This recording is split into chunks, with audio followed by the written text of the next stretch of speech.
Yeah, so we'll have a sign-in sheet that goes around, and if you make a note on there, we can check. I'm going to talk about it too. Get through this.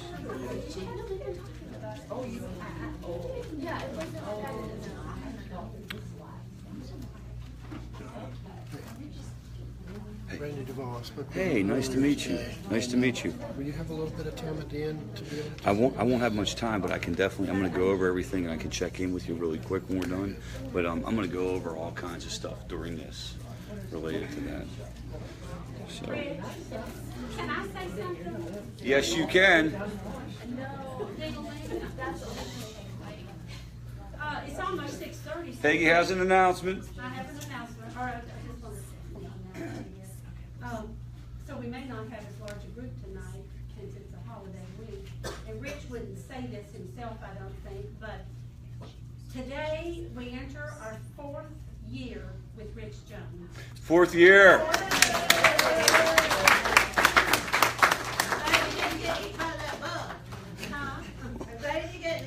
They're talking about a Facebook post. I was commenting on the size of South Carolina bugs compared to Pennsylvania bugs. It's pretty freaking impressive, I'll tell you that right now. We are so thankful that you're still here. Yes. And please don't go anywhere. But if you all would look at the bulletin board, July the 1st of 2013, there were 12 people that signed up. Last week, we used every chair in this building to get the family group. So, well, thank you, Peggy. Thank you, Rick. Thank you for saying that. Yeah, so this is the official anniversary of the Favor Family Group. I started a Favor, I guess, I started before the family group started, so maybe 2 weeks before that. So my anniversary, my official anniversary of Favor was a couple weeks ago. And as Peggy said, we probably had 8 or 10 people at that first meeting, 20 the next week, and then last week we probably had 70 plus people, 60 or 70 plus people. I tend to exaggerate numbers. I'll be the first one to admit that. But I know it was at least 60 folks here last week, and it was 60 plus. Now, I have a sign-in sheet going around. Hopefully somewhere there's a sign-in sheet right here. Let me talk really quick about some logistics with the program so everybody's on the same page. Recovery coaching, family recovery coaching, and I'm going to go through a little bit of this with this slide. Let me go to it right away. So all our family recovery coaches are certified through my academy, the National Association of Alcohol and Drug Abuse Counselors. We're an approved education provider, so universally accepted continuing education credits. And here's why I say that. Our family coaches are very qualified. Now, we only probably have about 8 or 10 active family coaches. So the one downside is it takes a minute to kind of get involved sometimes with a family coach, which is probably what's going on in this situation. We make our family coaching assignments every Tuesday morning and every Wednesday evening. So if you sign up on that sheet for a family coach, you will hear directly from that person once the assignment is made. I won't be in the middle of that. We don't dictate where you're allowed to meet or when you're allowed to meet. That's kind of up to you and the individual person that you're working with. And also the services can be delivered over the phone. They can be delivered, text messages back and forth. They can be delivered if you want to come in here and meet with somebody face to face. We don't want to get into like it has to happen in a therapeutic hour once a week or anything like that. We want to be able to talk to you on your terms whenever and wherever we can. So, any questions about the family coaching aspect of what we do? Anything I can clarify? Can you explain it, please? So, family coaching, we have about 8 to 10 staff, depending on which volunteers are actively involved. We have 5 paid staff, 5 volunteers, and they provide one-on-one support to families that are dealing with this. So, a lot of times, when a person starts going through this, the family is, very concerned, very upset. They have a lot of different questions. This is kind of your go-to person in that regard. So they don't work directly with the individual who's struggling. They work with the family members. Different than an interventionist, though. I want to make that clear. We also have 2 interventionists on staff, myself and Lynn. That's a whole different ball game. That person has a very specific role with the family. different than the family coach. The interventionist is there. The interventionist is the bad cop, right? In the good cop, bad cop scenario, the interventionist is the bad cop. That's the person who comes into the room, and when you were expecting to come in and have a birthday cake, he's sitting in the room saying you got to go to rehab. So he's not the most popular guy in the room. A coach is meant to be there for the family and really for the family only, to provide coaching, support, information, feedback, somebody you can vent to, somebody who it's safe to talk to. You know I hear a lot from family members about this issue, and just the ability to kind of talk. There we go. Just the ability to talk out loud about it and say to another person where it's safe and they're non-judgmental. Everybody who's a family coach has gone through something with their own family. That's the general idea. It's shared experience. So kind of experience over theory, I guess, would be a way of saying it. Any questions about family coaches?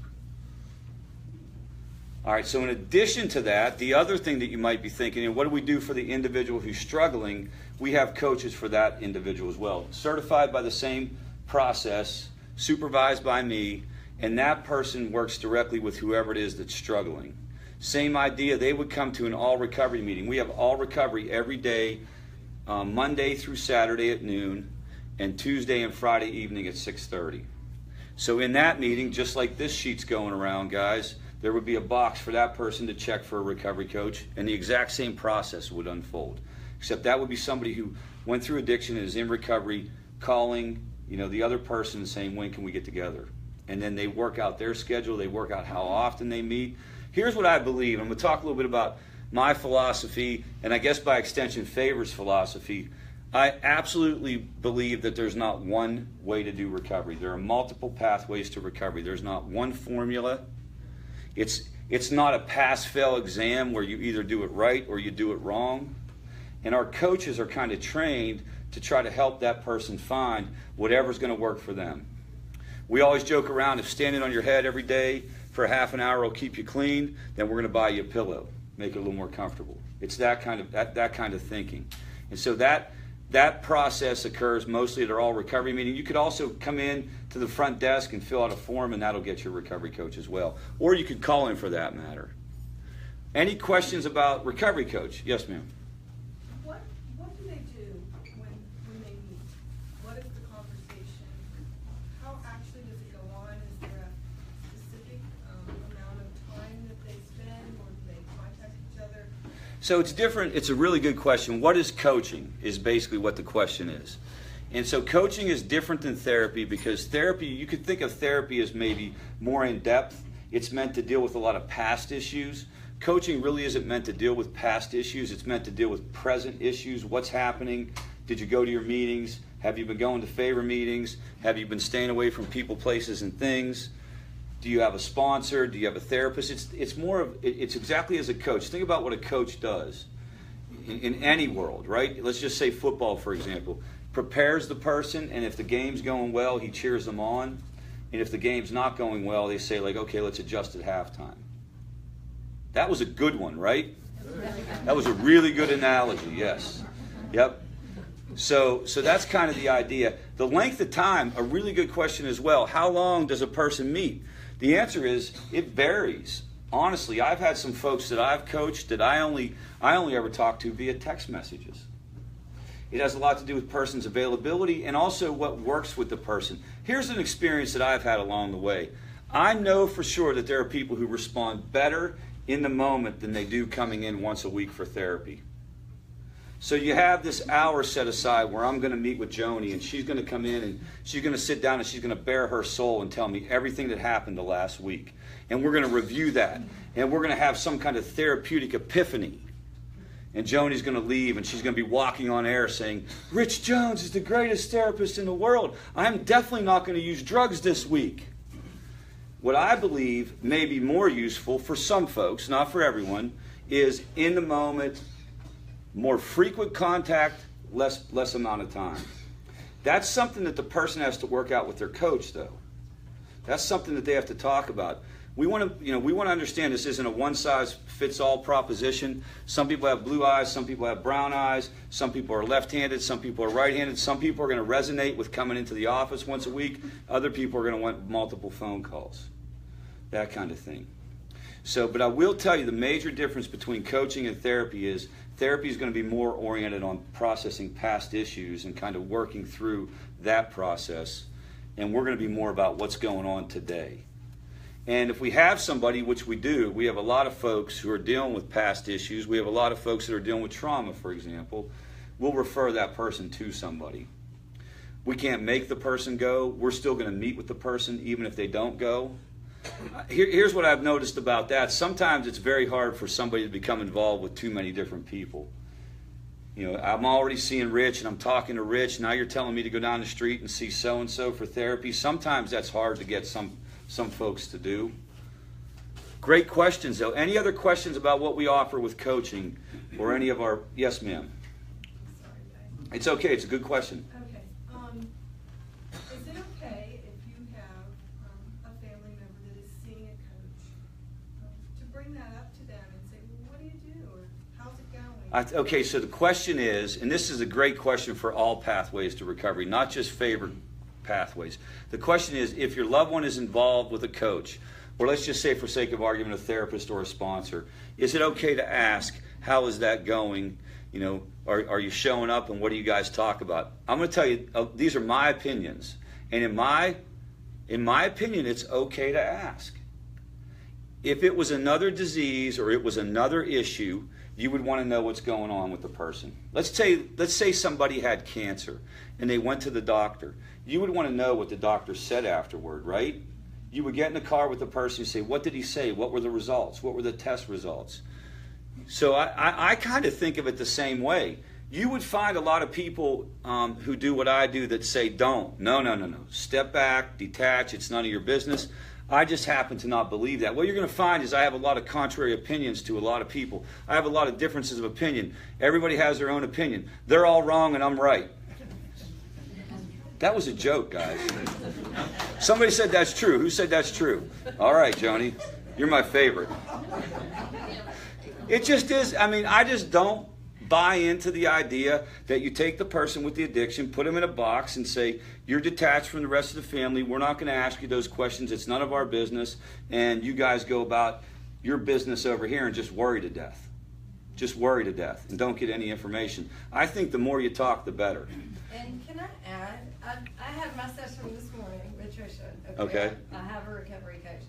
And if my parents wanted to ask me about it, I would be thrilled to death because it would make me feel good to know that they cared. You're speaking as a person in recovery. In recovery. I can come, right? Yeah, Because absolutely. You're welcome. I needed to Yes. hear some things that are going on because my parents and I are having a big problem. Yes. So I kind of want to hear. So her comment as a person in recovery is that she would have felt okay about that. Now, there's a point, though, where I'm going to step back and nothing against them, so I wouldn't want a parent to feel bad, but there's a boundary where I'm going to say... I'm going to set a boundary. Exactly. That's all I can tell you right now because it could be hurtful to the parent. I mean, not for anything. Yep. And so what I would say about that is what you want to do is you also want to keep in mind that there's probably a line where it could become counterproductive. And that also has a lot to do with the individual person. You also want to pick and choose your battles, right? Part of the purpose of a family recovery group is your sanity and your stress level. So if asking a person about their recovery causes battles and causes conflict in the home, I would just simply not go there. It wouldn't be a battle to fight. But I can tell you in principle, I can't imagine what's wrong with that. I can't imagine what the issue is with that. Great questions, though. Yes, ma'am. How long does it usually take? I've been coming for like a month and a half. I don't have a coach yet.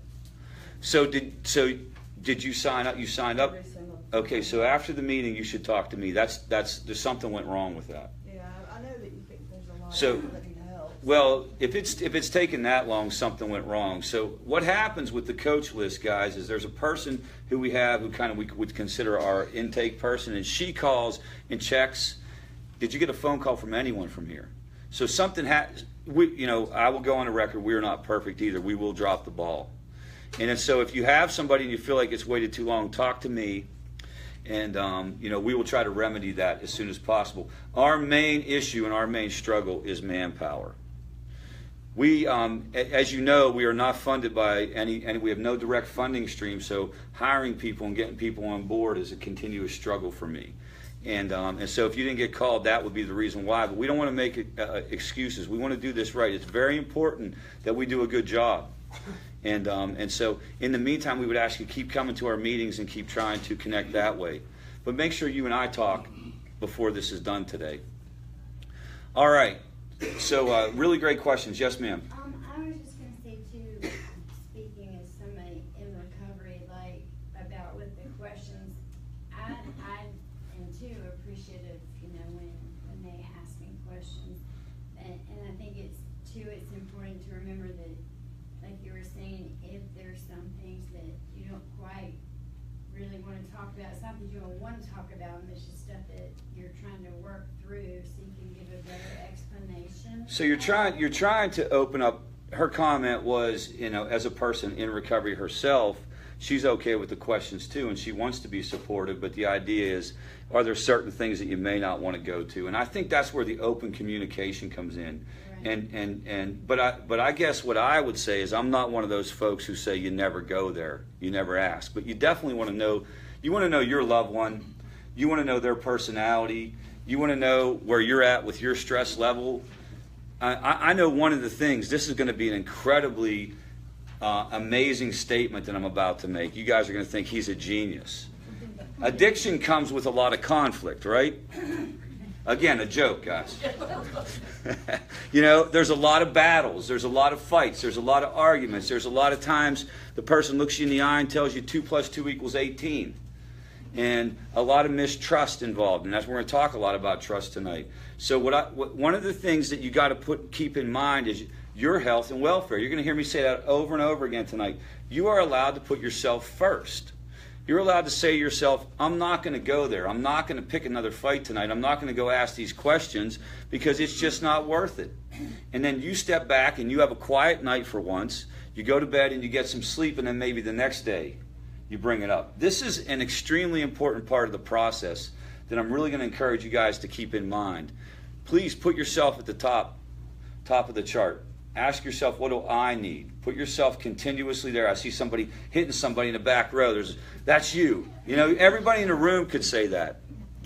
And I know it's hard to do, to put yourself first, because when you're in the middle of dealing with this stuff, it doesn't feel right to put yourself first. It's counterintuitive to put yourself at the top of the list and take care of yourself when you feel like your loved one is spinning out of control. I get that. That's completely logical. But please understand, it's that classic situation. Put your own oxygen mask on first before you try to save anyone else. I do want to say one other thing for those of us in recovery. So I'm in recovery too. If we're sharing tonight, if you're in recovery, you're more than welcome to be here. But remember, we want to share in a way that helps the family, and you guys did that, but we want to make sure this isn't a recovery meeting, because it can turn into that if we're not careful. Because we like to talk about ourselves. Right? It's just how we roll, man. So, all right. That was, again, that was just tongue-in-cheek. All right, so let's talk. I always want to start, and I'm sorry, guys, if you've been to the family group before, and you've heard this before, but bear with me. There are people in the room who've never been exposed to this information. What do we believe is going on with a substance use disorder? What do we believe addiction is? We believe at Favor Greenville that it's a brain disease, that it's a neurobiological process that involves the malfunctioning of the dopamine system, the mesolimbic dopamine system. It basically stops producing dopamine. Dopamine is the drug the neurotransmitter that allows you to experience any kind of pleasure. And what you have is this situation, and so you have people who chase the drug to try to feel normal, chase alcohol to try to feel normal. It goes from boys will be boys, party time, to something different. And there's a lot of controversy out there right now. I'm really fascinated, especially on social media, about people who are pushing back on the disease concept. And I guess in a way that's a good thing, because that means that a society is talking about it. But there really is an anti-disease disease concept movement out there. You'll see video after video where people challenge, and basically what they say is it's a choice. So I'm in recovery 16 years, and they would say that I made a choice to put this stuff in my system. I made a choice to pick up that drug. I made a choice to pick up alcohol. I made a choice to continue to use. And if I became addicted, well, shame on you, Rich. Just suck it up and stop. And believe it or not, the majority of Americans think that. I don't know if you know that or not, but the majority of Americans believe in the choice concept. And all our policies reflect that, right? That's why we lock up 80% of people for non-violent drug offenses, that kind of thing. And we would argue that it's not, and some of the brain imaging, it helps with that. Some of the brain imaging helps me see that. I'm not a brain scientist, but I would prefer to have on the right rather than the left. This just looks depressing. Looks like a Batman movie. Right? Yes? This is someone who's already an addict, I assume, on the way. This is someone who's progressed to that level. Now it says alcohol, it could be any substance, but it's progressed to that level. If you had caught that 5 years earlier, would it look different than that? Yeah, absolutely. It's a progressive thing. His question is, can you arrest that process? What if this was caught 5 years earlier? And there's no question, the sooner you intervene, the better. If you're sitting in this room and you're dealing with a situation, you have a loved one, and let's say that they're young and you feel like you're spinning your wheels because they're in treatment multiple times, understand how important it is what you're doing. The idea of waiting till a person hits bottom is nonsense. The sooner you intervene, the easier it is to deal with that. The less amount of time that has gone by when the person's been abusing makes it easier to make a comeback. And I know that that's the hardest part of that is that young folks don't want to do treatment. They don't want to do recovery. But the earlier you intervene, the better. So any questions about the brain? Any questions about that process? Yes, ma'am. A couple of weeks ago I was here and I was curious about the dopamine as to whether people that have a lack of dopamine in their system would be drawn to So replenishing it with heroin or whatever that would give them that drug. I have a friend of mine, well actually it's a relative through marriage, who has Parkinson's. And I was, as Ella, I was thinking about her and I kind of researched it a little bit and they were talking about L-Dopa. And again, I look at it and it says it's a lack of dopamine in the system, and L-Dopa is, somehow helps a bit with the Parkinson's. Anything like that to help? no. So the question would be along the lines: is there anything that you can do medicine-wise that would help with this dopamine deficiency? And there hasn't been anything like L-Dopa that's been invented that I'm aware of. There are certain drugs, you'll hear things like baclofen, you'll hear stuff about gabapentin. I'm not sure exactly what the actions are around those drugs, but I'm not aware of anything that replaces the dopamine, as in this picture. I'm not aware of that. What happens is as you recover and you stop abusing the substances and you kind of pull back from that lifestyle, your brain naturally recovers. This is the good news. You make a comeback. My neurotransmitter of dopamine is fully functional.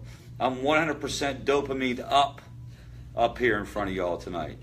I just used the word y'all. Yes, I have finally moved to the South. We sold our house in Pittsburgh. It's official. It's official. No moving back now. All right, and some of the criteria at Favor, we don't have to do diagnosis, we don't have to do assessments, but just guidelines for you so that you know whether or not you think your loved one kind of crossed that line. It's things like tolerance and withdrawal. Tolerance, you have to use more and more to get the same effect. Withdrawal, when you don't have it, you experience physical consequences. Use despite physical consequences or psychological consequences. An example of that, a classic example is, I'm having problems with my liver and I continue to drink. Craving is an internal process. It would be very hard for you to look at your loved one and know whether or not they're going through craving. They would have to share that with you. It's this preoccupation. If you've ever craved anything, put it times 100. And I want to stop here for a moment because I have a strong opinion about opioids. and the craving associated with opioids, I've never experienced anything like that before in my life. I was addicted to alcohol and prescription drugs, and I think I probably would have continued to use alcohol, but these prescription opioids, this is 16 years ago, just brought me to my knees incredibly quick, and the craving around that is very hard for me to explain. It's very hard for me to explain how I compulsively chase those things, and how every night I would go to bed and say, I'm not doing that again tomorrow. And then basically as soon as I woke up, you know, maybe if I was sick because I didn't have any, but shortly thereafter, I'm after it. And that's this internal craving process. Can't cut down. Can't cut down is this idea where you say, I'm gonna drink less, or I'm only gonna drink on the weekend, and you can't stick to your own rules. That's a really good example of that. Can't control is you go out with the intention of having 1 or 2 beers, and you drink 24, and you wake up 3 days later in Las Vegas with Mike Tyson and a tiger. Now you got to get that one, right? What movie is that from? The Hangover, right? All right. Use in hazardous situations. A really good example of hazardous situations is drinking and driving. It's probably the most common. Role failure due to use. You don't go to school, you don't go to work. Social activities only involve using. Great deal of time spent in using activities. And interpersonal problems. People are mad at you over. And if you meet 6 or more of those criteria through a pattern, it can't be one time, but it's a pattern, over a 12-month period, you meet criteria for substance use disorder. Now, the substance could be anything, guys, right? So you put that at the beginning. Alcohol use disorder, cannabis use disorder, opioid use disorder. And that's as close as we get to an X-ray. As things currently stand, now there's work being done around DNA testing, there's work being done around profiling where you might be able to get, you know, a better shot at diagnosing somebody, but this is as close as we get. And you guys know one of the hardest things when you're dealing with somebody with these particular issues is what? Getting them to recognize they have this problem. If we were able to do any kind of real testing, if we were able to really get down into that, I believe, I don't know whether I'm right, but I think that may help. You'll talk to people, and even though the evidence is overwhelming to their family, and even though the evidence may be overwhelming to me, they'll tell you why it's not what you think it is. Or even if they acknowledge that it's a problem, they'll say, I got this, I can take care of this, I'm good to go. I'm sure you guys have experienced those type of conversations, right? I mean, that's pretty common where you hear that type of stuff. This would be our effort at trying to get a person to really recognize this. When I kind of came in, when I got clean, I don't know if I was experiencing that one. Maybe I was. I'm sure I suffered some physical consequences. But I know the other 10 worked. But if you'd have asked me, I'd have told you, I'd explain how that wasn't the case. I would have absolutely been able to explain. Remember, I've shared with you guys before, I was pretty sure I had mad cow disease rather than addiction. Because this was like the 1990s, and mad cow disease was all over the TV. And the symptoms were you stumbled into things, you had slurred speech, you were irritable all the time, you couldn't sleep at night. I had mad cow disease. I would have rather had mad cow disease because I could have kept drinking if I'd have had mad cow disease. But that's a huge problem, and it's even an issue to try to get people to recognize it, even if you present the information to them. This is in my opinion, this is really where we got to do our best work, is trying to get people to recognize that they actually have this issue. Yes, ma'am. What makes them finally recognize? What makes them unable to recognize? What makes a person who does recognize it Finally recognize it? That's a great question. So her question is, how do some people actually start recognizing it? The first thing is a lot of folks wind up going into some type of program and they stop using. You got to stop using, I believe, you got to stop using for a period of time before you can recognize it. So most people would sort of be forced into something, and or maybe they would just become so uncomfortable or so upset that their wife's not talking to them, or so upset that they're going to lose their job that they would go seek some help. And once they stopped using, then they have a shot to start recognizing this. It's very hard to get somebody to recognize it when they're in the middle of it. That's where things like interventions come in, boundaries with the family. One of the things we believe is if the person starts coming to us and we can talk them into trying to give it a shot, that over time they might recognize it, that kind of thing. But whenever you're in the middle of using, you're almost incapable of rational thought. You'll hear people say that a person has to want recovery in order to get recovery. You have to want it for yourself. You'll hear people say that, and that's true to a certain extent, but here's what I would say. Nobody ever went into recovery because they wanted it. Everybody went into recovery under some type of coercion. Sometimes, and maybe I shouldn't say everybody, but the overwhelming majority of people, sometimes the coercion was the legal system. You better go in or you're going to lose your license, that kind of thing. Sometimes it's a job. You're going to lose your job. In my case, it was the court of my wife, that kind of thing. Everybody has something that kind of gets you to start going. And then when your head clears, if I can share with you about the recovery process, I believe it takes 30 days to even start necessarily thinking clearly. You're kind of coming through this, first the immediate withdrawal, the immediate process of feeling like crap physically. That lasts 3 to 7 days. Then they have this phenomenon afterward called post-acute withdrawal. And you'll hear people talk about having trouble sleeping or thinking clearly for up to a year. That kind of stuff. Because you got to remember, this is a brain disease. This is a process. You're coming off of this stuff. So, yes, ma'am. Does methadone and Suboxone, how will that? So methadone and Suboxone falls under medication-assisted treatment, and that's legit. That's a different process, and the way that it affects the brain is different than like other opioids. What I can tell you about that is that if people work a recovery program along with it, they tend to do well. If people don't work a recovery program along with it, it tends to go horribly. It's a disaster. I've had experiences with both sides of this fence.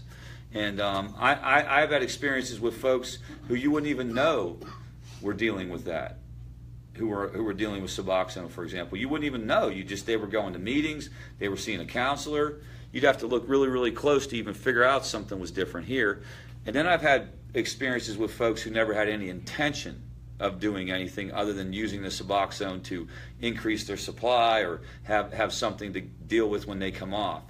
I got to distinguish between those two camps, guys. There's so much controversy around medication-assisted treatment, and it doesn't need to be there. The controversy doesn't need to be there because you really have two completely different experiences. And if you have somebody who's dealing with this side of the fence and they're doing a program, you wouldn't even know that they were doing it.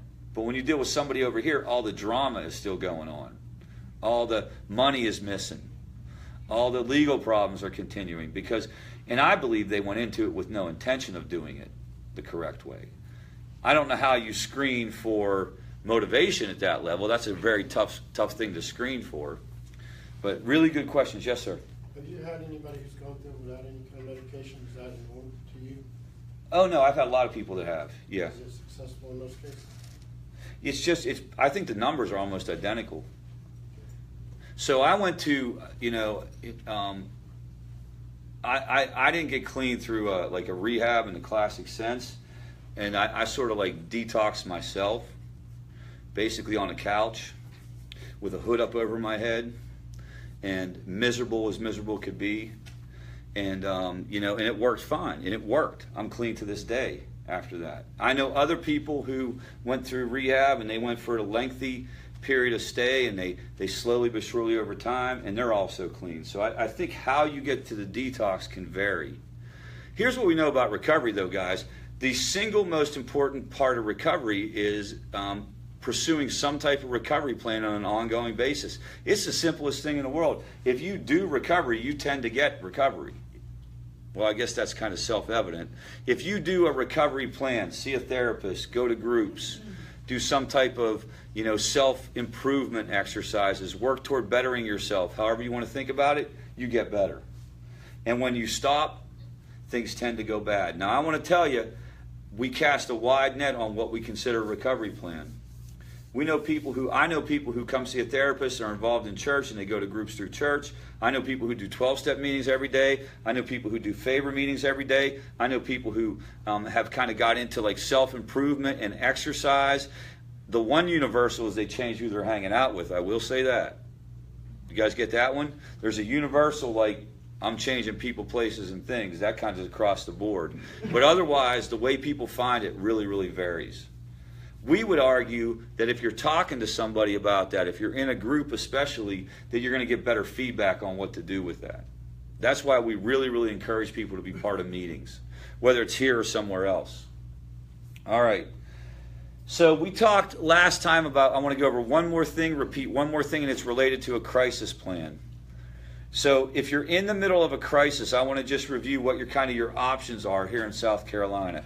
So we are going to be launching a crisis support line specifically for opioids and heroin. So it's called Project Rescue. You're going to see a news release about this, and we're going to have a 24-hour support line for folks that are dealing with that. That's where we're going to start. We will expand it if we can, but we're really going to focus in on trying to eliminate or reduce these overdose deaths. Okay, so it's going to be very much a harm reduction approach, and we're going to go at it hard with that group. But other than that group, we do not have a 24-hour crisis line. You really don't have a 24-hour crisis line in Greenville. You can call treatment centers and they'll get you assessed and they'll probably get you lined up for the next morning. But in terms of just support, talking you through emergencies, that doesn't really exist.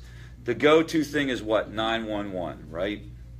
So if you're sitting here tonight, guys, and you're dealing with an emergency right this moment and it's coming unraveled and you go home and the person is out of control at that level, you're left with really one choice for the immediate, and that is to call 911.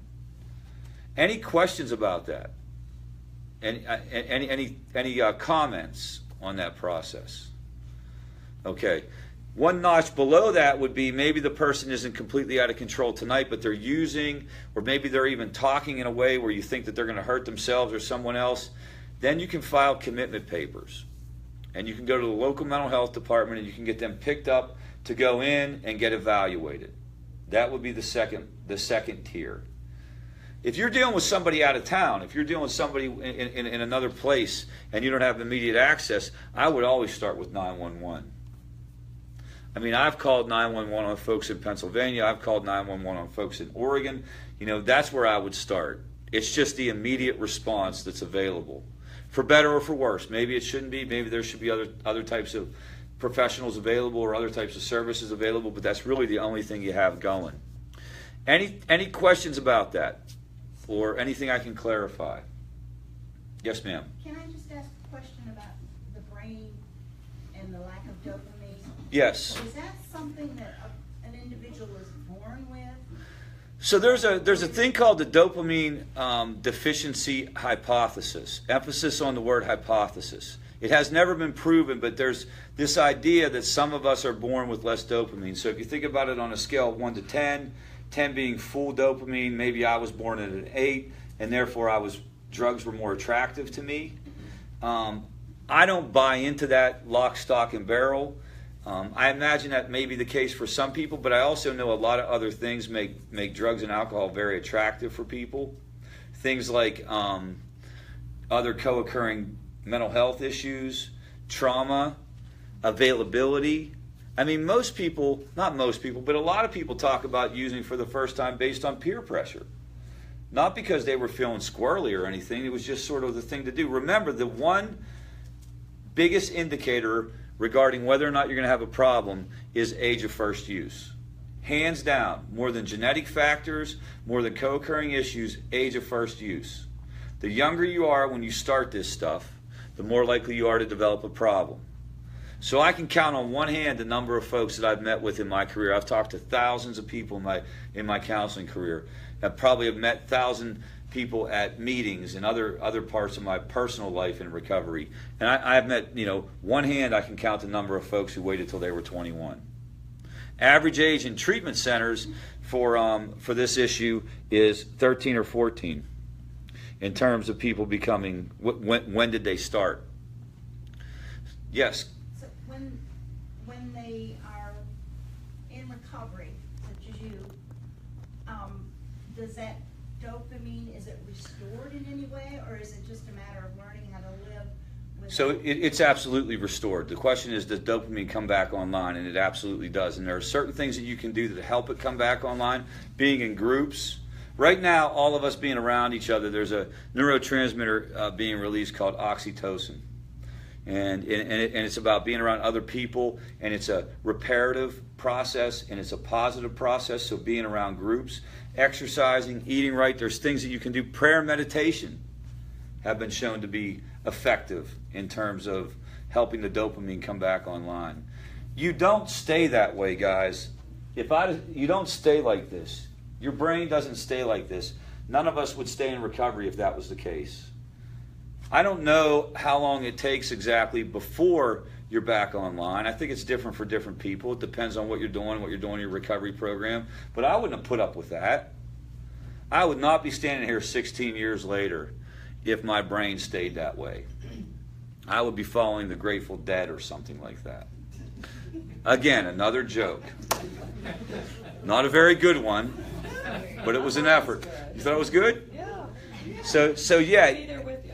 And we want to encourage people to work a recovery plan or do something for their recovery that can help with that.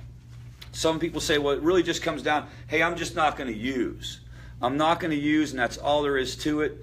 Well, that's okay, and your life is going to improve just by virtue of the fact that you're not using, but you're going to be pretty miserable unless you're working on this part of it. And the question is, how long can you hold on with that type of mindset, with that type of seeking behavior?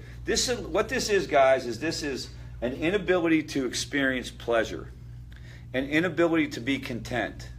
So this is, you're walking around and you're in this state of mind.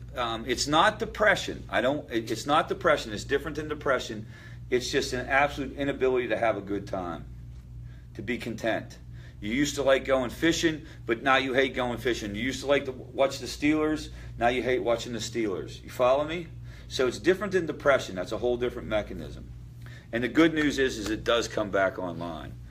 And I ran into somebody, I have somebody that we're working with who is telling me via cognitive testing that we can start tracking this. Now, I'm very excited if this is the case.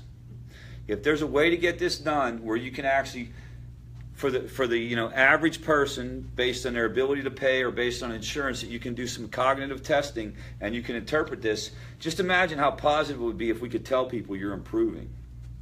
Because I didn't know this, man. I never knew this. I knew there was something wrong, and I knew I couldn't stand the way I felt, but there was no way for me to look at the situation and say I was improving. If I'm dealing with hypertension, I can see my blood pressure come down. I'm doing good. If I'm trying to lose weight, I'm doing good. In recovery, how do you know you're doing good or not? And I remember I thought I was doing great in recovery, and then all of a sudden they quit having parades for me in recovery, right? It went from like, we're just glad Rich isn't getting drunk at the picnic, and everybody was treating me wonderful, to like they expected me to do life. You follow me? They expected me to, and then all of a sudden, like, am I not doing good in recovery? So if we could find a way to have biomarkers in place, or markers where we can say, Joni, you're doing really, really well. Look, your scores are improving. I feel like that would be a great thing for people to know. We can't afford for everybody to get their own MRI machine. We should get an MRI machine a favor. Just line people up and throw them through real quick. I'd be all about that. Let's do a fundraiser for an MRI machine. Put people in, pull them out. People be like, that doesn't really look like my brain. Put them in again, pull them out. Do like a microwave oven, right? All right. So, and then just the crisis is abated. The person is okay. Let's just say, for sake of argument, that maybe they're in rehab right now. Maybe they're in a sober home, or maybe they're just starting to work on getting their life together. How do you move from that crisis to recovery? We just have some pointers or some general principles. Again, we believe in multiple pathways to recovery. There is no one-size-fits-all solution to this. If anybody has ever told you that, they're wrong. They're factually wrong. They're just statistically and factually wrong. That is not the case. People find ways to do recovery. Now, we would say that the more meetings you do, the better you tend to do. The more people you have in your corner, the better you tend to do. But there is no one way to do it. An intensive outpatient program, just to run through the option, an intensive outpatient program is usually 3 hours a day, 3 times a week. There are about 4 intensive outpatient programs in Greenville: Carolina Behavioral Health, Pavilion, The Phoenix Center and Hope for Families are the ones that we usually refer to. We can get you more information on that. Outpatient counseling is just when you see a therapist once a week to kind of help you through issues. Self-help groups would be things like Celebrate Recovery, 12-step programs. Those are all self-help groups. There's hundreds of them in the community. Favor all recovery groups. I've already told you the days and times for those. One-on-one support we believe is really, really important.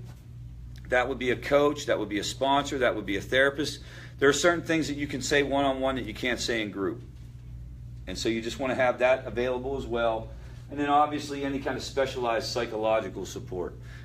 Sometimes people are dealing with trauma, for example, and we would recommend, if that's the case, that they try to get a specialist.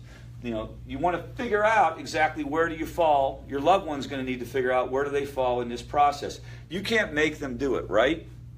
You cannot make anyone do that. You can only be aware that this is the medicine they should be taking. This is what they should be doing in their lives. What are some of the factors that come in that will determine whether or not a person, what they become involved in? Obviously, their willingness is probably the biggest factor, but other than that, age has a lot to do with it. Have they been in recovery before will have a lot to do with it. The severity of the situation will have a lot to do with it. So that's also individualized. If your loved one comes to one of our all recovery groups, we'll try to get them one-on-one with somebody to talk a little bit about that. But this is pretty straightforward. The thing about recovery is it's not a mystery what to do. It seems to be a mystery on how do we get people to do it. You follow me? But the mystery isn't what to do. The more meetings you go to, the better you're going to do. If you get one-on-one support, you're going to do better still. If you get specialized services for any co-occurring issues, you're going to do better still. Here's one. This is the biggest one. Don't be going to the same places that you were going and hanging with the same people. Can you go to the bar every night and not drink? Probably, but that'll make you miserable. I got to tell you something right now. I don't know why I would be around some of the dudes I hung out with unless I was hammered. Do you follow me? Do you get that? Like, I don't even think I could stand it. So why am I going to go be around that? Why am I going to be around that scene? That kind of thing. So those are the factors that can help. Any questions about the recovery plan? Or any question? Yes?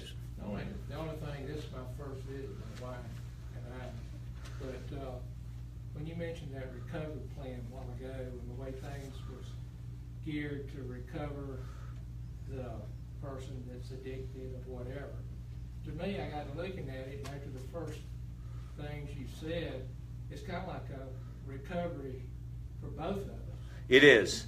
And I'm going to talk. So let's talk about. Yep. It's a parallel process. It's a parallel process. I don't have a picture of family members' brains. I don't have a picture of a family member's brain. But I know, for example, the stress hormone cortisol that's released, that kind of thing produces all kinds of damage in terms of physical health and mental health.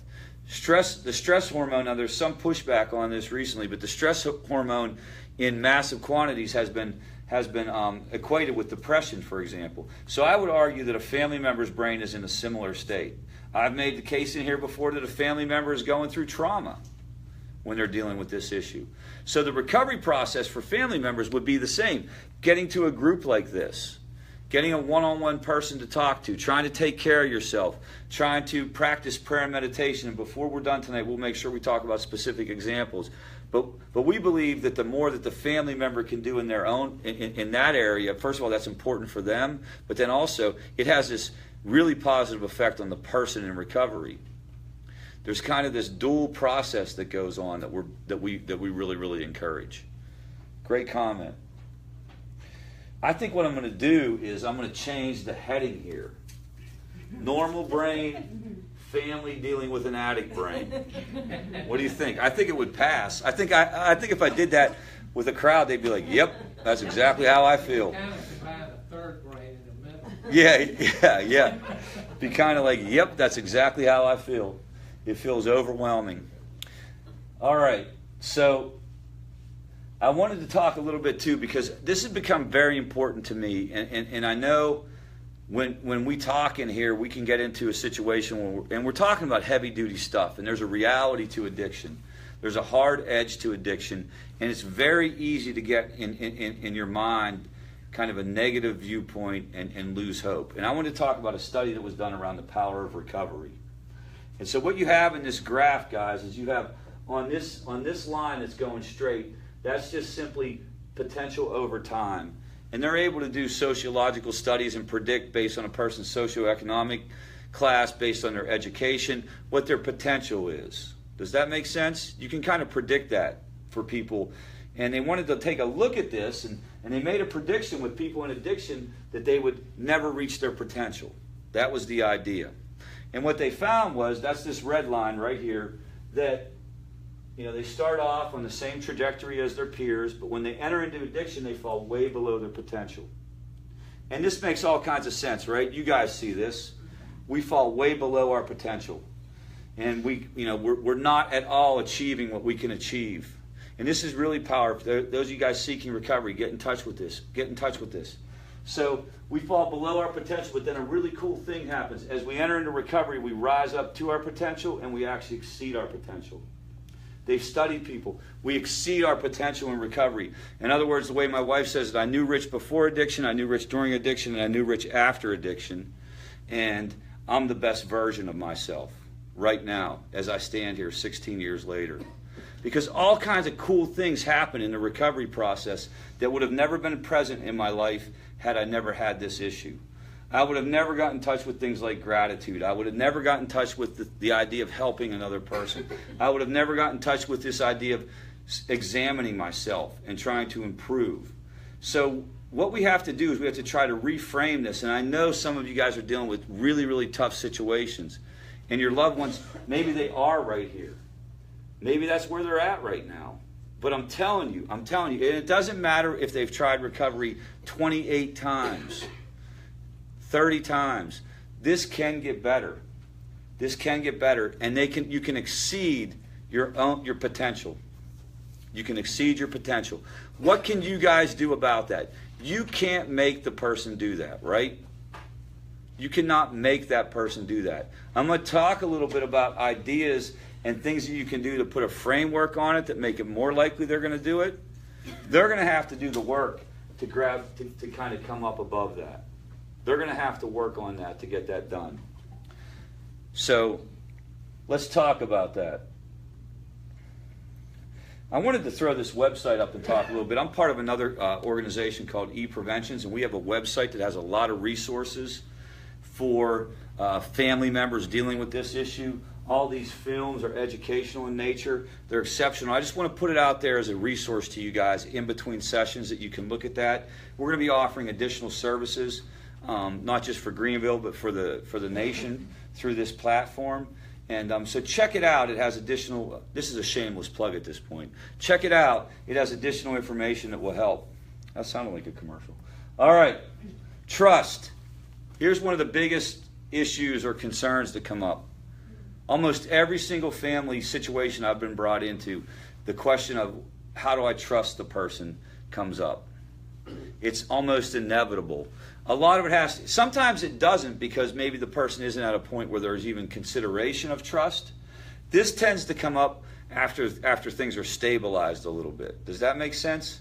This isn't the type of question anybody's asking when the person's in the middle of a crisis. This will happen when the person's in rehab. This will happen when the person's going to meetings. If you're in recovery, you probably have been on the other side of that, wondering, will they ever trust me again? That kind of thing. And so what you find is that there's two different ways to think of trust. The first one is like, think of trust as a noun, or think of it as a feeling. Trust isn't actually something that you can give to somebody. Trust is the way you feel. Would you agree with that? And we could talk about this, because this is what's interesting about trust is there's not a lot written about it. That's another issue. That's another thing. We're kind of inventing this as we go. Will we ever be able to trust? Will we ever think that they're telling us the truth?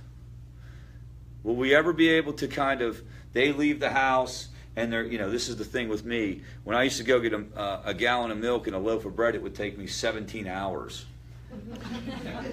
It was weird how they moved every convenience store. What was going on in Pittsburgh. Yeah. Couldn't find it. Just had to go. It took the long way around. So, you know, how long did it take my wife to trust that I was going to get in the car and go to the store and come right back? I'll tell you this is 16 years later.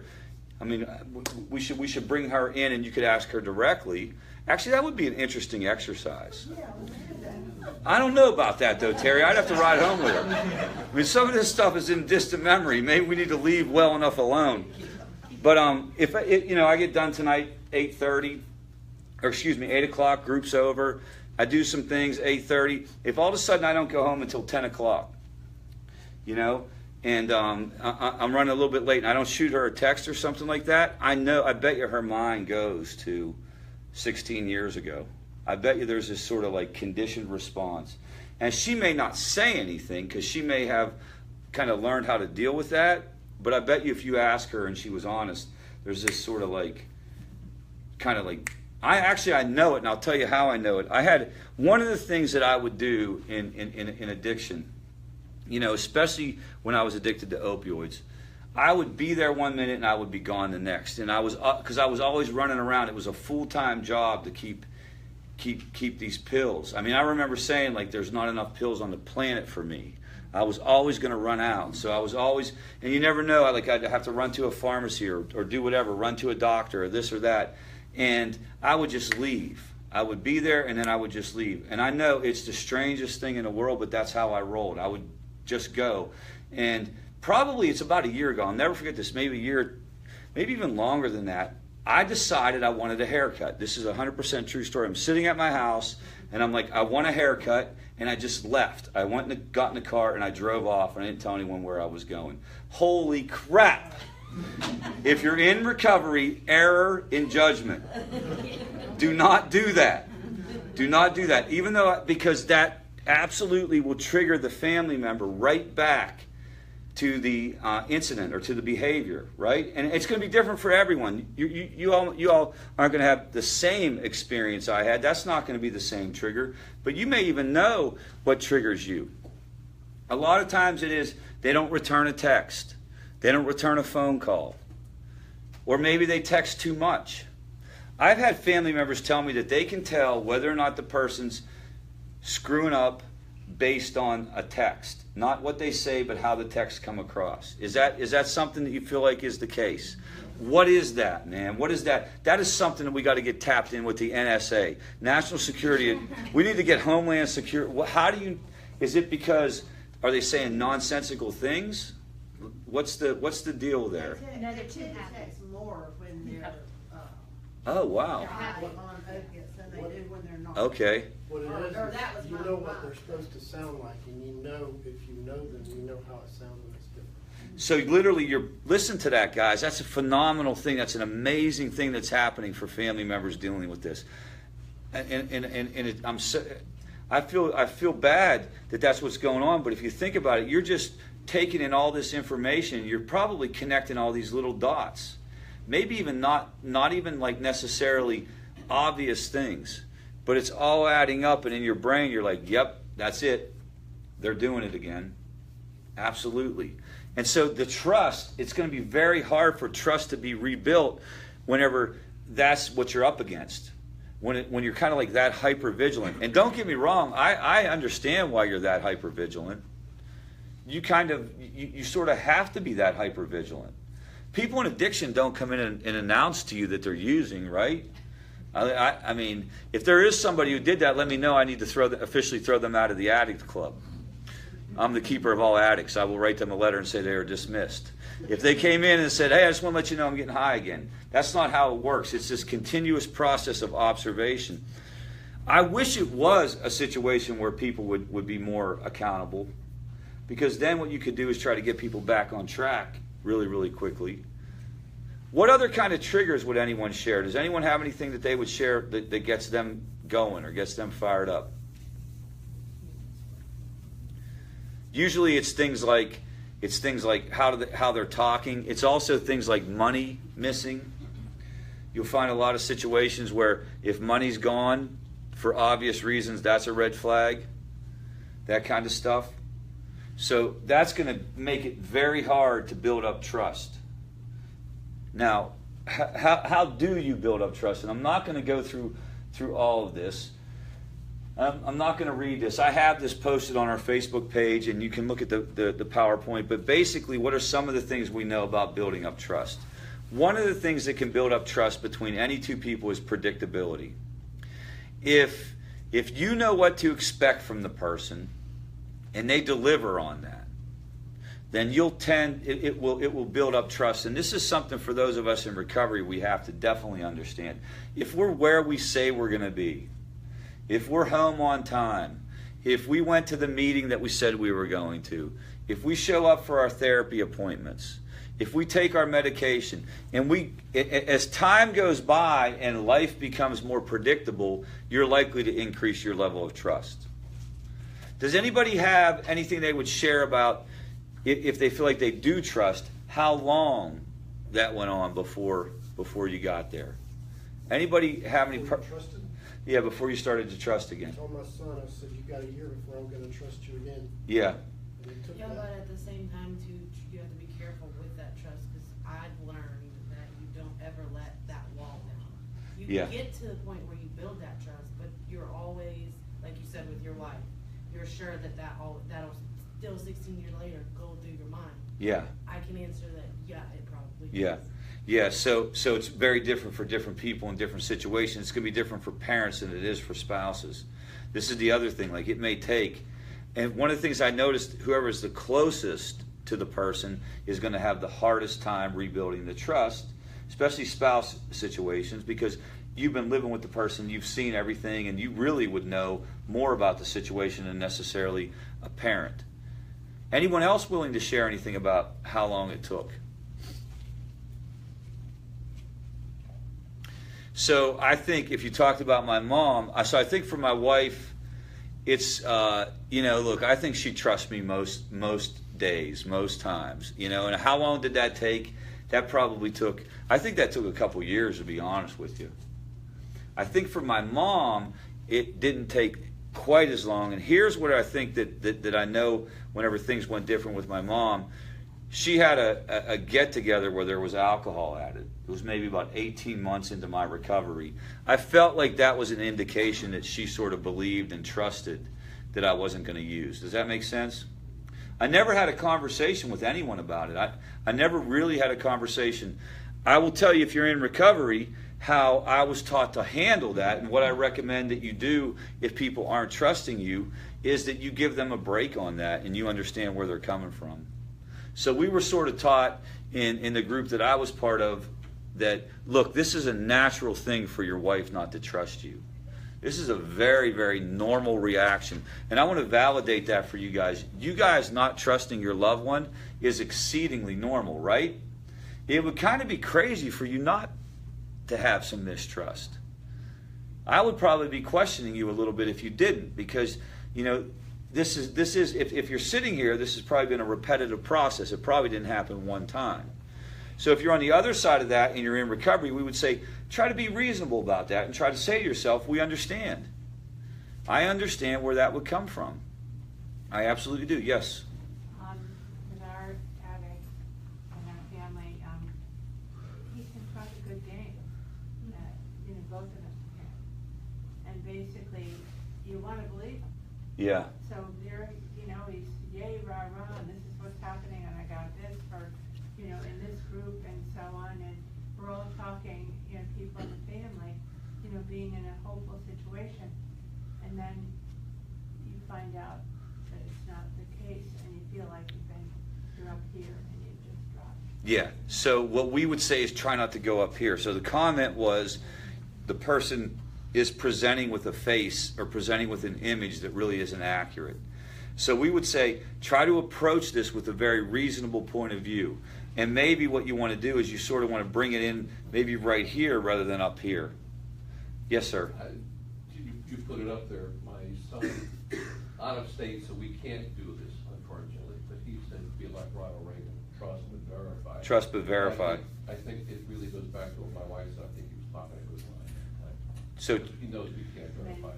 So what I would say is although you can't make yourself trust another person, you can change your actions, and I don't want to say you can fake your way through trust, but you can change your actions and you can turn it a little bit, make it a little bit easier to deal with. And this is this idea of trust but verify. So you can have, yes ma'am. As a significant other, I'm struggling with the fact that trust means a lot to me in a relationship. So before you take that next step to spend the rest of your life with somebody who's going through something like this, as much as you want to support them, if that line of trust is not there right now and they do talk a good game, I mean, that's the rest of my life that I'm setting myself You're up so for. right. You're absolutely right. The comment was, you know, in a relationship, trust is so important, and how far can you go if you don't have trust? And that's a very personal decision. I can tell you in talking to people, that has a lot to do with, you know, how many times have you been through this before? So, for example, if a person's been told 6 times, that's it, I'm done, I'm not doing this stuff anymore, number 7 is going to be very hard to deal with. Whereas if this is your first time, you're more likely to be a little bit more open to that. You get to call the shots. The family gets to call the shots on trust. The person cannot demand to have trust back. Now, what I have seen happen is I've seen a lot of time go by and trust not come back, and the issue needed to be talked about and dealt with in family therapy. Do you follow me? There's a limit on how long those of us in recovery will be able to go on without some type of trust being given back. I know what I said to my wife was that it is absolutely statistically impossible for every problem in our relationship to be my fault. Right? I mean, in the law of the universe, yeah. I mean, it's just absolutely.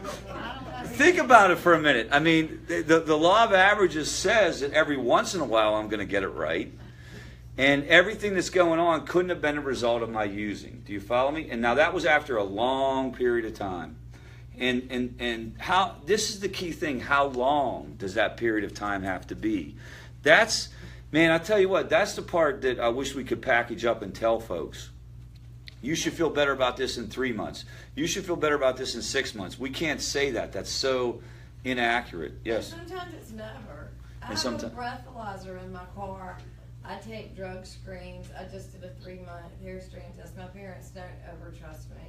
For the time being, right? And you're not optimistic that it's going to change. I feel like it's never going to change due to things. I think after 20 plus years of disappointments, I think. Yeah. And I hope, you know, for you guys to hear that, to have some compassion, because it's hard. Yeah, and that's It's hard to work hard and think you're never going to be forgiven. Yeah. No, and I'm really glad you shared that. Thank you. That's courageous to talk about that, and that's important for you guys to hear. That's sort of the other side of it. Yes. With our folks that are addicted, we don't tell them, you know, that, you know, we're disappointed or whatever. What we came to conclude is that, you know, whatever he says or his wife, we say, keep it up, you know, and so for him, he needs to know that there's something. Yeah, and let me make a comment on that, only because I happen to know you guys' situation you've shared before. You're not going to be, this doesn't apply to the person who's still actively using. Like, you know what I mean? Like this would apply, what she's talking about in terms of getting trust, that's only going to apply to the person who's actually working a recovery plan. If a person's actually using and lying to you about using, then the idea of trust is all out the door. Do you see what I'm saying? It's a whole different ballgame. This presupposes that a person's doing some type of recovery. Yes? I was just going to say too, like, with the trust situation, you know, I say, you know, I understand where my family is coming from, because so many times you build things up and then they fall apart, and it helps. You know, you are always like on the defense mode, like trying to stay focused and do the right thing, and it helps when, you know, to keep an open mind about it and the perspective part of it, because I think about how many times that I've been let down by the same, even though I am on the recovery part, I have people in my life that, you know, I was on the other end. It's almost like what we could work on, what we all need to work on is an ability to have these conversations, right? Those of us in recovery become less defensive to the best of our abilities, and families try to approach it from a place of rationality most of the time. If I can say one thing before it slips my mind, you got to watch out, because what will happen a lot of times when your trust is violated is you'll lash out, and you'll be angry, and you'll be emotional, you'll be hurt. Go ahead and tell you all kinds of stuff about how, you know, how righteous I am at that point, right? Yeah, I didn't do it this time. I did it the 1,833 other times, but I didn't do it this time. And so now all of a sudden you got this thing going on, you know, which definitely isn't healthy. So it's a really good point that we all kind of, I think it comes back to this idea of just being able to talk about this issue like it's a healthcare issue. To your original question, is it okay to ask? Yeah, it goes back to that. Of course it's okay to ask. If we actually think this is a disease and we actually think this is a healthcare issue, then all these conversations should be on the table. Good. Thank you. What else about trust? But I'm going to talk a little bit more about trust but verify. But I wanted to just add one thing on that. It's very hard sometimes. This is new to us. Yeah. But both parties need to have a positive attitude toward each other. Right. If there's a problem with something, it doesn't need to be put aside and waited out, you know, for later on. I think a lot of the negativity that I think we may try is to have more of a positive attitude about the things that have been good and not so much about the negative. So you're exactly right. What will happen is the thing that will get in the way of that's on the end of the person in addiction, and probably on the end of the person who's dealing with the addict, is when your brain is all screwed up. So remember, the one thing about that is that you don't have control of is when the person's in active addiction, they're not a rational person. It's literally like somebody sucked their brain out and put another brain in there. So that's where you can try to hold up your end of that bargain, but just be real prepared and go into it with your eyes wide open. You're literally, what's going on is that the frontal cortex, the part of our brain that it controls rational judgment, is completely overridden by that emotional part of our brain, by that animalistic part of our brain. So the family a lot of times will try to come at this from a rational point of view, and then the loved one will just be going berserk. That's where you have to start talking about boundaries or interventions or that type of stuff. And I'm not saying that would happen with everybody, but does that make sense? Just be real aware of what you're dealing with. You know, I was born and I was a relatively successful person, and I was a smart guy, and I had a lot going for me. I had a lot of reasons not to become addicted. Does that make sense, guys? I had a lot of reasons not to be addicted. This happened to my brain, and I was a knucklehead. Do you know what I mean? I was irrational. I was strange. I've told you guys the story about how I became Snoop Dogg. I don't know if you ever heard that story, but that's kind of like where this stuff took me. Yeah, I was driving around in my minivan, y'all. Again, y'all, I said it again. In my minivan, listening to gangster rap with my hat turned to the side, 31 years old, blasting gangster rap, getting out of my minivan, and my wife saying, you know, you can't do that. You know, we're living in a gated community in the Poconos. You can't do that. The neighbors are going to talk. And my response was, they're racist, man. So that's what happens. That's what happens. So make no mistake about it. It makes you very, very strange. And so if you're dealing with somebody who's a 31-year-old white guy who thinks he's a gangster from South Central Los Angeles, how are you going to have a reasonable conversation? This is the key part of it. This is what makes it really difficult. Yes? Rich, to this picture, I have a question. Are there statistics that reveal the brain after 15, 16 years of hard drugs. Yeah, you mean like in terms of maybe even other damage? Yeah. Yeah, so the good news is in terms of this part of the process, you're going to come back online, and you don't, like, you've heard the term, you're killing brain cells. You've heard that phrase thrown around. That's not really what's going to go on, Jackie. So I'm sure that a person could suffer serious brain injury if they, for example, overdosed and didn't have oxygen to their brain. Or alcohol has a phenomenon called wet brain. But otherwise, your brain's going to come back online.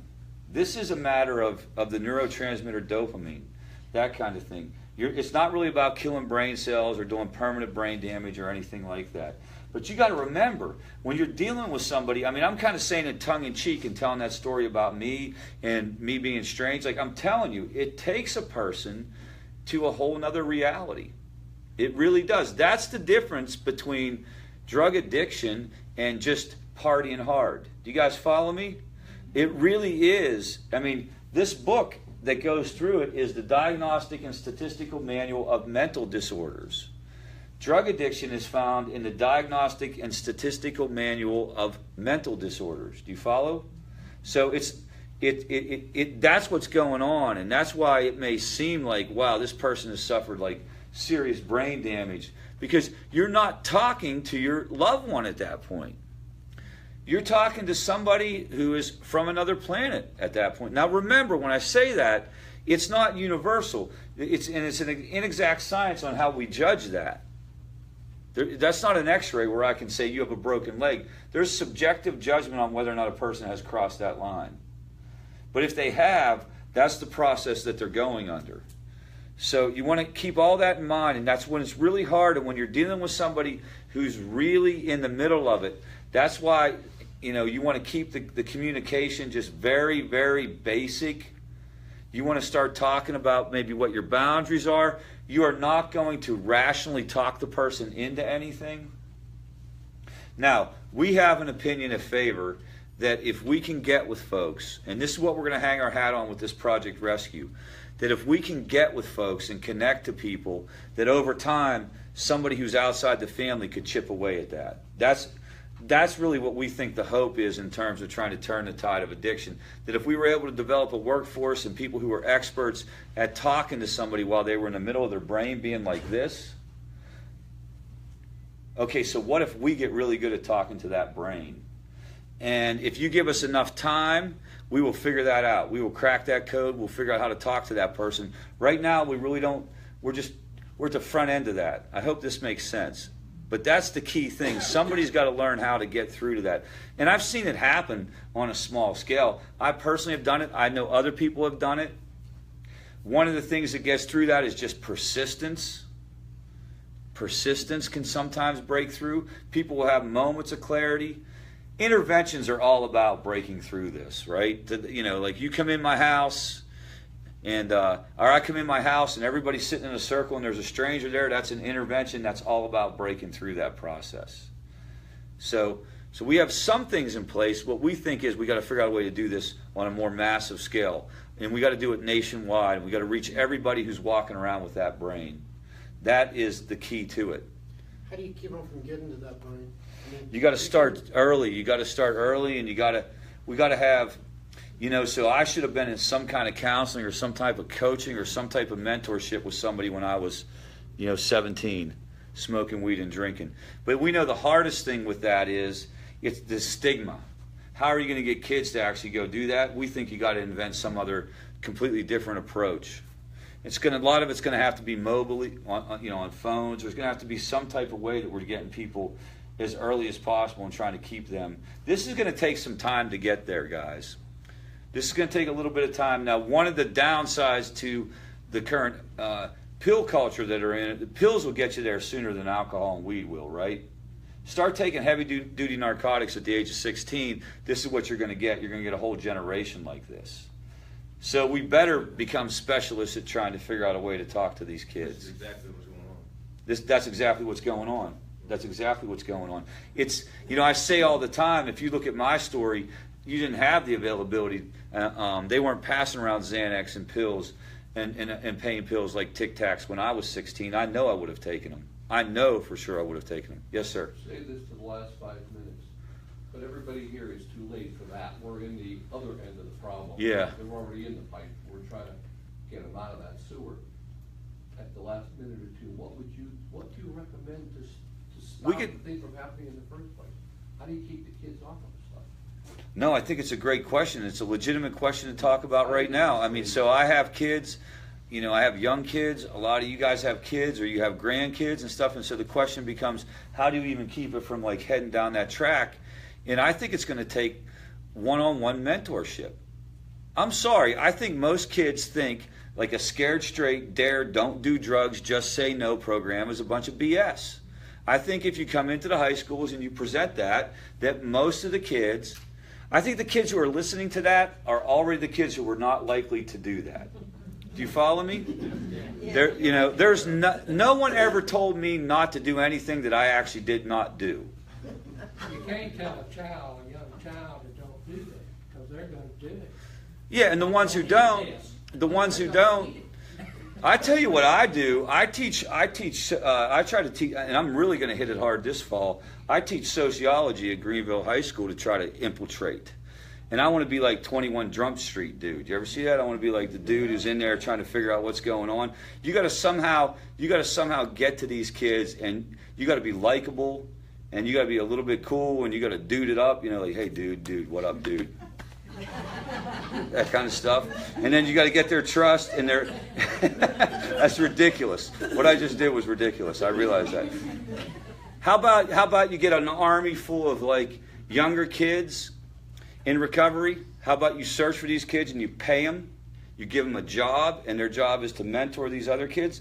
That type of stuff. I can tell you what's not going to work is standing up in front of the health class and saying, you know, this is what this pill is. Do not do this. Because you know what? They're going to do exactly what you said. Oh, where I can get one of those? You know? And here's what's interesting. The number of kids doing drugs actually hasn't increased. It's stayed relatively stable. So it isn't that more kids are doing drugs. It's just that the drugs that they're doing have changed. Does that make sense? So what we have is, I mean, it seems like you always have this group that's sort of like reckless, right? That's willing to be impulsive, that's willing to take a chance. I fell into that group. The difference is now you have these other things that are available that weren't available then. So we have to probably change our approach. Our general approach around prevention is kind of like education. You do a lot of stuff in the classroom where you talk to the kids and stuff like that. Maybe you have some leaders come in, some people share their story. I'm sure that has had some impact on some kids, but I'm saying probably what you need to do is get some one-on-one stuff going. And then how do we change the culture around that? We successfully changed the culture around smoking. Would you agree? You used to smoke in doctors' offices. Smoking used to be cool. You know, you smoked on airplanes. Now you can't even smoke at a bar. How did we do that? There's something that went on. Public service announcements, commercials. It's easier for kids these days to go and get a pill than it would be to go to the grocery store and get a gallon of milk. I'm not even kidding. Yeah. That's how easy it is. Yeah, it's readily available. I know that, and it's across all the schools in our area. I've had folks at schools. I've had well-intentioned, you know, headmasters and principals tell me that it's not going on in their school, and what they're falling into is basically what you would call institutional denial. Just like a person has denial, or a family has denial, our institutions have denial too, because it's too ugly to look underneath that rock and actually see what's going on. So the cheerleader that gets drug out of the football game after taking too much Xanax is just a one-off. That's just a one-off. That doesn't mean it's actually happening a lot. That just means, you know, that particular kid had a bad night. We don't need to. I had a situation, guys, and this is just, I'm standing here, it's 100% true. I had somebody at a school tell me that their use is at a certain level and it's actually below national averages. I said to the person, I said, so-and-so, how do you know that? This person was in charge of the schools. And he said, well, we did a survey. I said, tell me more about that. And I said, tell me more about that. And he said, well, we brought a company in from Maine. This is what they do. And they spent 2 days with our students, and they asked them whether they used drugs or underage drank. And the students told them they didn't. It came in underneath the national average. And I said, wow. I mean, I literally said what you guys said. I said, did you ever think that maybe they weren't telling the truth to those operators, to those folks? And here's what was going on, really, though. At that point, the headmaster at that school, or the principal at that school, was able to tell the parents what they wanted to hear. Yeah. And everybody in the community was able to say, we're good. Which is so detrimental to at my school, at my kid's school, it's not happening. But what we have going on, guys, and I'm not trying to, and then I've had people in other institutions around town, I've had other people in other kind of official roles kind of saying to me, don't talk too much about the opioid epidemic, you're going to scare people. Okay? This is the mentality. This is the mentality. And people that said that were people that shouldn't be saying that, if you know what I mean, based on what their jobs are and stuff like that. So we had another death. We've had another person die. And we will have more and more people die until we wake up as a community. And by wake up, I mean really wake up. And it's not just us in this room. You guys are already woken up. I'm talking about our school districts. I'm talking about even believe it or not, like our drug and alcohol providers. We've got to sit down in a room and we've got to have a real heart-to-heart and say, look, we don't know what we're doing here, guys. This isn't working. All that stuff that we've been doing isn't working. All these approaches. It is now, 2017. We're typing our term paper on a typewriter. We might want to get a word processor. How was that one? Was that pretty good? That's good. Yep. So, and now that doesn't apply to your immediate situation. You guys, as someone said, it's already in the pipeline. It's already in the pipeline. So let me take a minute real quick and talk about just some ideas or some pointers or some things I would throw at you for taking care of yourself. If you're here, you've learned what your loved one needs to do for recovery. You've learned that it's okay to talk about it, but you don't want to pick those fights, but you want to take care of yourself. So some things to take care of yourself. The free 3, I talk about it every week. Get outside, go for a walk around the building. Being outside improves your mood, lowers your stress level. Find something to laugh at. Get on YouTube. All kinds of funny things on there. Cute little cats and stuff like that. Smile and listen to music. Those 3 things improve the mood. The other thing is find something, this idea of having some fun. When I say that, I'm not kidding. Do something for yourself. If you're in the middle of this crisis and you're in the middle of this situation and your loved one, your child or your spouse or whatever it is no matter what stage of the recovery process they're in, even if it's in that bad kind of like crisis stage, do something for yourself. Go to a movie. Go away. Take a break. Other things on a routine basis, prayer and meditation. Try to get into some type of routine where in the morning especially, it doesn't have to be in the morning, but in the morning you're kind of slowing it down and you're sort of, I've said before that I believe I was prayed into recovery. That's my personal take on my experience. And, I don't have to talk a lot about that. I want to be a professional and I want to help people no matter what they believe or don't believe. Do you follow me? I'm not pushing my recovery on anybody. I don't believe a professional should do that. But in my personal recovery experience, I believe I was prayed into recovery.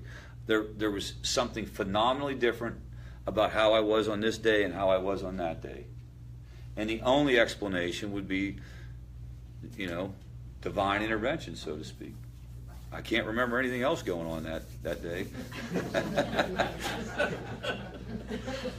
So prayer, meditation, anything you can do to kind of slow yourself. And then also the other thing would be, how about some type of reading or devotional or something else that kind of taps you into just a different way of thinking. And you try to focus on yourself and you try to concentrate on yourself. And you try to let go of the things that you can't control.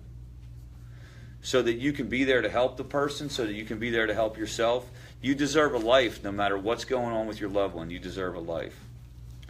Okay? Now, we will be back here again next Monday. If you haven't been to one of those groups, we would encourage you to come and try one of those out. That's more of an open share. So we kind of circle up the chairs rather than have them in this environment. Circle up the chairs and just share whatever's on your mind or whatever kind of discussion topic you have. And then 2 weeks from today, we'll be back here for this particular process. So if you have the sign-in sheet and you were looking for a coach, right on there. If you want to make sure you check that out. Otherwise, I'll stick around for a little bit if anybody has any additional questions, and we have some business cards out on the table. But thank you for being here. Happy 4th of July, guys.